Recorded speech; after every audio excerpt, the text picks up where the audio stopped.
പുതുവത്സരാഘോഷത്തിനിടെ കണ്ണൂരിൽ ഗവർണർ ആരിഫ് മുഹമ്മദ് ഖാന്റെ കോലം കത്തിച്ച് SFI. പയ്യാമ്പലം ബീച്ചിൽ പാപ്പാഞ്ഞിയുടെ മാതൃകയിൽ ഒരുക്കിയ 30 അടി ഉയരമുള്ള കോലമാണ് SFI പ്രവർത്തകർ കത്തിച്ചത്. ഗവർണർക്കെതിരായ പ്രതിഷേധങ്ങളുടെ തുടർച്ചയാണിതെന്ന് SFI പ്രവർത്തകർ പറഞ്ഞു.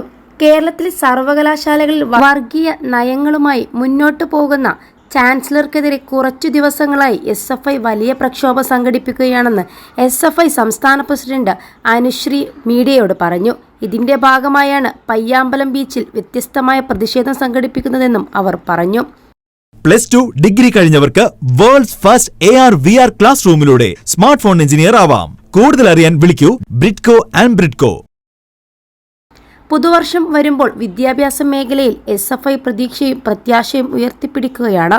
ഗവർണർ നടപ്പിലാക്കുന്ന നയങ്ങൾ മാറ്റി ജനാധിപത്യപരമായ നയങ്ങൾ ഉൾപ്പെടുത്തി സർവകലാശാലകളെ മാറ്റാനുള്ള പുതിയ കാലഘട്ടം ഉണ്ടാക്കുമെന്നതാണ് തങ്ങളുടെ പ്രത്യാശ. ഗവർണറുടെ കോലം കത്തിക്കുന്നത് തങ്ങളുടെ പ്രതിഷേധത്തിന്റെ ഭാഗമാണ്. ഗവർണർ നടപ്പിലാക്കുന്ന നയങ്ങളിൽ നിന്ന് പിന്നോട്ടു പോകണമെന്നാണ് പ്രതീക്ഷിക്കുന്നതെന്നും അനുശ്രീ കൂട്ടിച്ചേർത്തു. 23 ലക്ഷത്തോളം സന്തുഷ്ടരായ ഉപഭോക്താക്കളും 2 ലക്ഷത്തോളം തിമിര ശസ്ത്രക്രിയകളും പൂർത്തിയാക്കിയ മലബാറിലെ ഏക കണ്ണാശുപത്രി ആൻസലാമ ഹൈ ഹോസ്പിറ്റൽ റോഡ് പെരിന്തൽമണ്ണ.